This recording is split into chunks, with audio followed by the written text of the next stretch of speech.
हजारों फुट ऊंचे पहाड़ या फिर हजारों फुट गहरी खाइयां, न पेड़ पौधे, न जानवर, न पक्षी, हड्डियों को गला देने वाली ठंड।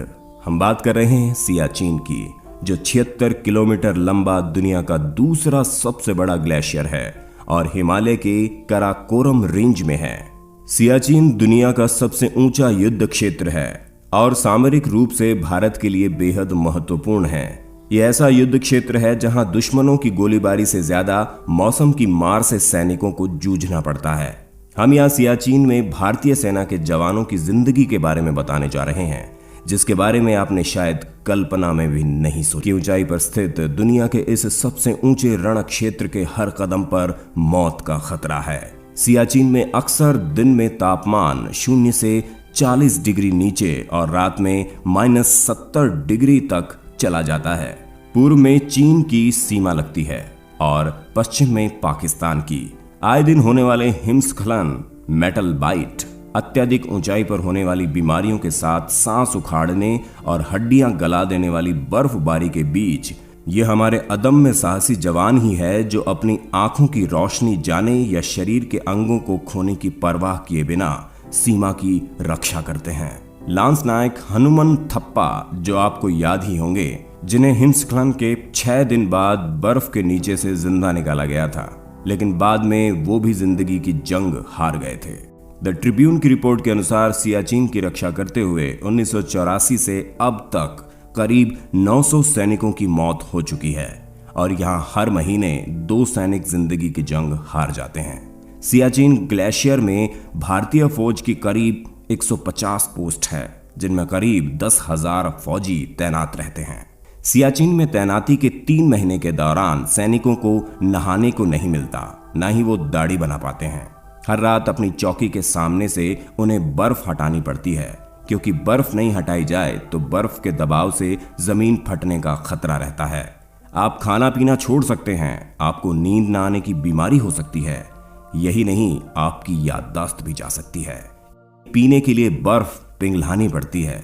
हाथ में डबल दस्ताने पहनना जरूरी है ताकि चमड़ी राइफल के ट्रिगर को नहीं छुए।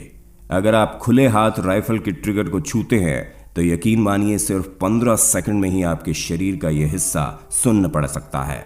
इस तरह की गलती भारी पड़ सकती है और ये इतना खतरनाक है कि आपको शरीर का यह हिस्सा गंवाना भी पड़ सकता है। रात में टेंट में सोते समय हर 1 घंटे में संतरी सभी जवानों को जगाता है ताकि कम ऑक्सीजन के कारण कोई मर ना जाए। पेट्रोलिंग पर जाने वाले सैनिक एक के पीछे एक लाइन में चलते हैं और एक रस्सी सबकी कमर में बंधी होती है।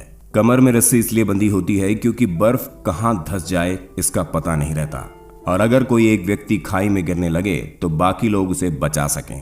हालात इस कदर खराब होते हैं कि आप यहां ठीक से बोल भी नहीं सकते। यहां टूथपेस्ट भी जमकर बर्फ बन जाता है। अब आप समझ गए होंगे कि सियाचिन में रहकर ड्यूटी करना कितना मुश्किल और तकलीफ देह है। सियाचिन में बर्फीला तूफान करीब 3 सप्ताह तक रह सकता है। बेहद कम समय में यहाँ हवा की रफ्तार 100 किलोमीटर प्रति घंटा पकड़ सकती है। जिस समय तूफान चल रहा होता है, सैनिक बेलचा लेकर बर्फ हटाने में जुटे होते हैं। जी हाँ, अगर वो ऐसा नहीं करेंगे तो जल्दी ही चौकी इतिहास में तब्दील हो सकती है। दुनिया के सबसे ऊंचे रण क्षेत्र सियाचिन में भारत और पाकिस्तान की फौज पिछले 3 दशकों से आमने सामने डटी हुई है।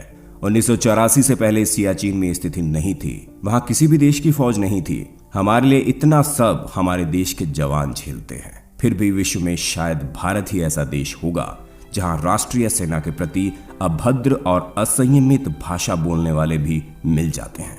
ये जवान नौकरी नहीं सेवा कर रहे हैं। इसलिए हमारा आपसे अनुरोध है कि चाहे इस वीडियो को लाइक या शेयर ना करें, लेकिन हमारे देश के सैनिकों का सम्मान सच्चे दिल से जरूर करें, क्योंकि वो अपनी जान हर पल खतरे में डालकर वहां तैनात रहते हैं ताकि हम चैन की नींद सो सकें। किसी गजरे की खुशबू को महकता छोड़ आया हूँ, मेरी नन्ही सी चिड़िया को चहकता छोड़ आया हूँ।